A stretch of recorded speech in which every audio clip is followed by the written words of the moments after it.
Now of the thing which we have spoken, this is the sum. We have such an high priest who is set on the right hand of the throne of the majesty in the heavens, a minister of the sanctuary and of the true tabernacle which the Lord pitched and not man.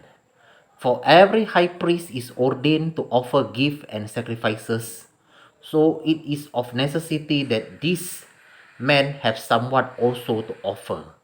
For if he was on earth, he should not be a priest, seeing that there are priests that offer gifts according to the law, who serve to the example and shadow of heavenly things, as Moses was admonished of God when he was about to make the tabernacle. For he says that you make all things according to pattern shown to you in the mount. But now he has obtained a more excellent ministry, by how much also he is the mediator of a better covenant, which was established upon better promises. For if that first covenant had been faultless, then should no place have been sought for the second.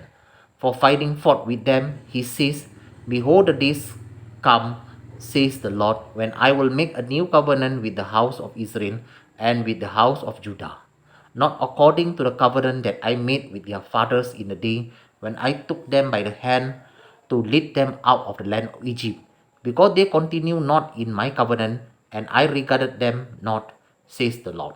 For this is the covenant that I will make with the house of Israel after those days, says the Lord. I will put my law into their mind and write them in their hearts, and I will be to them a God, and they shall be to me a people. And they shall not teach every man his neighbor, and every man his brother, saying, Know the Lord, for all shall know me, from the least to the greatest. For I will be merciful to their unrighteous, and their sins and their iniquity will I remember no more. In that he says, A new covenant he has made the first old. Now that which decays and waxes old is ready to vanish away.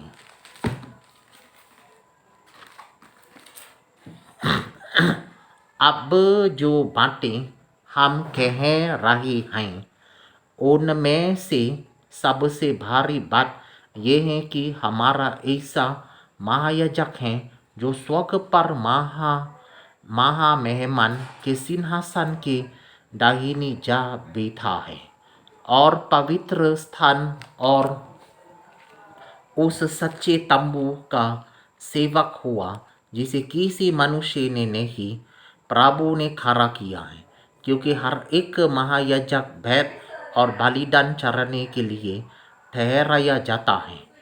इस कारण आवश्यक है कि इस याजक के पास भी कुछ चढ़ाने के लिए हो। यदि वो पृथ्वी पर होता तो कभी याजक न होता, इसलिए कि व्यवस्था के अनुसार भेंट चढ़ाने वाले तो हैं, वे स्वर्ग में की वस्तुओं के प्रतिरूप और प्रति बिंबा की सेवा करते हैं। जैसे जब मूसा तंबू बनाने पर था तो उसे ये चेतावनी मिली, देख जो नमूना तुझे पहाड़ पर दिखाया गया था उसके अनुसार सब कुछ बनाना। पर उन याजकों से बढ़कर सेवा यीशु को मिली, क्योंकि वो और भी उत्तम वचन का मध्यस्था ठहस और उत्तम प्रतिज्ञाओं के सहारे बांधी गई है।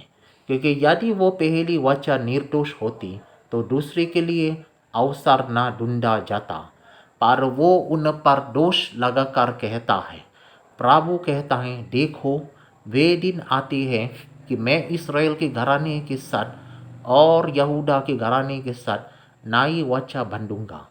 ये उस वाचा के समान ना होगी जो मैंने उनके बाप दादों के साथ उस समय बांधी थी, जब मैं उनका हाथ पकड़कर उन्हें मिस्र देश से निकाल लाया, क्योंकि वे मेरी वाचा पर स्थिर न रहे, इसलिए मैंने उनकी सुधी न ली।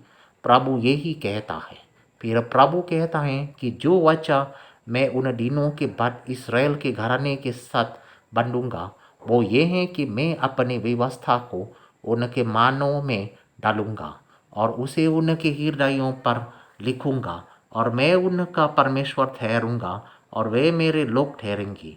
और हर एक अपने देश वाले को और अपने भाई को ये शिक्षा ना देगा कि तू प्रभु को पहचान, क्योंकि छोटे से भारी तक सब मुझे जान लेंगे, क्योंकि मैं उनका अधर्म के विषय में दयावंत हूँगा और उनके पापों को फिर स्मरण ना करूँगा।